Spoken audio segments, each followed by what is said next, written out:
Hi, this is Dr. Cairns. Welcome to week 8 of organization behavior. We're near the end and we've got a lot of activities still left. So let's review just briefly where we're going, how we're going to get there. And this week you're going to achieve a major milestone in the completion of your organization development paper and presentation as a group. I'm looking forward to how you turned out your research and how it went for you, so I'm looking forward to that as well. Just also to say we have a couple chapters remaining in the text and a few more chapters left in the Christian Atheist, as well as a couple lectures and a quiz. So still a little bit more to do, so finish strong. Just want to talk a little bit about our faith discussion this week as we looked at the purpose-driven life, and most of you attributed really talent not necessarily being the major effort that someone should have, but drive and purpose being of more importance. And then also the question involving looking at, do you need to be a person of faith in order to be successful? And I asked that question that way, and there's a couple different ways to view it, but I just want to review one thing for you. And I take this poll that you all have had an opportunity to take, and most of you have, and view this from a couple different standpoints. One, in terms of our faith in the workplace, how we determine best to serve God. And that's really the difference in terms of as a person of faith, how do I endeavor to want to serve God and serve really from my faith. And the reason that we want to look at that as well is that a lot of people in their faith traditions, and if you'll remember, these 8 ways were taken from various faith traditions that we look at and realize that really the majority of Americans today are becoming less affiliated with a particular faith tradition.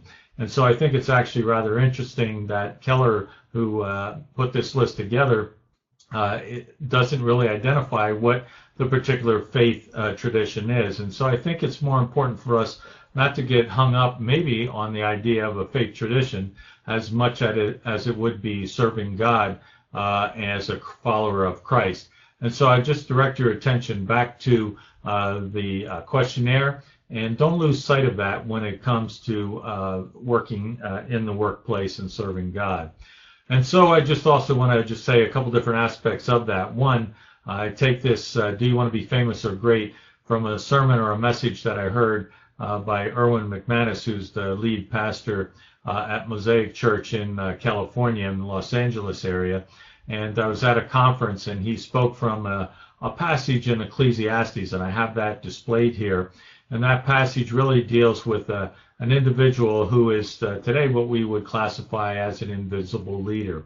And from that standpoint, it does kind of dovetail into our faith tradition as well. And really the way that I view it, being successful in the workplace, for me, was one of making sure that I had the benefit of working with Christ working through me, and that I could accomplish more in that fashion, just actually from a skill set, as well as endeavoring to serve God in the workplace as well. So this particular verse comes out and says, well, you know, nobody really knew who this individual was, and that really is the way that if we do our jobs right, we are in the background, and other people get the credit, and that's a tough one perhaps to see.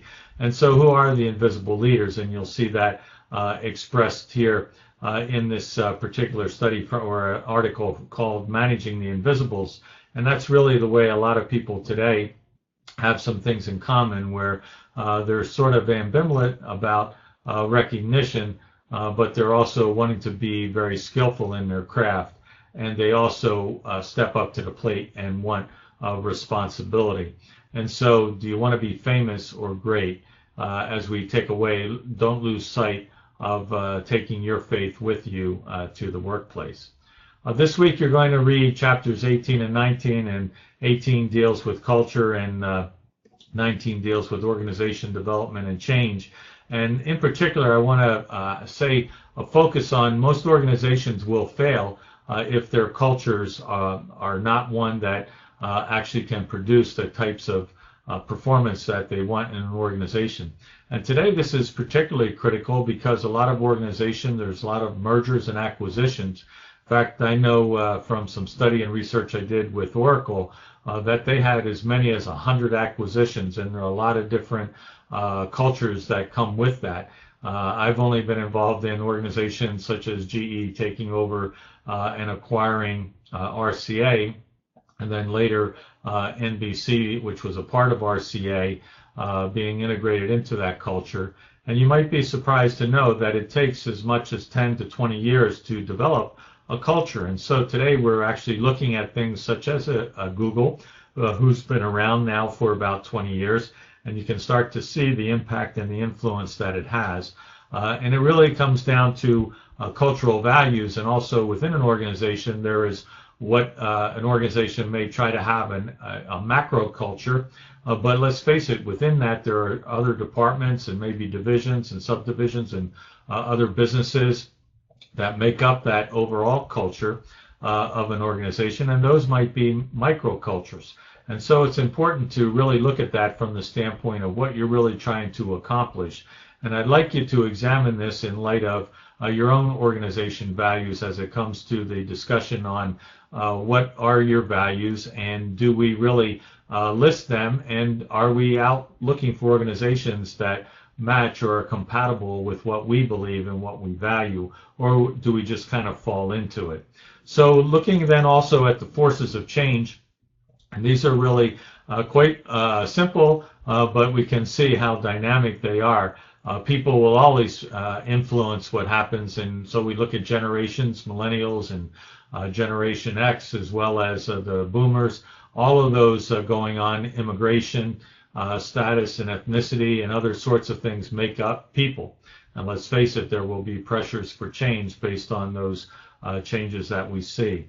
And then we don't have to really go far with technology to see how that's making an impact in an organization, and then how communication and information is processed, as well as what is the competitive landscape. So as you study Chapter 19, don't lose sight of that, and you'll also see Lewin's particular theory as it relates to trying to make change, and you'll see that also in my faith integration lecture later on.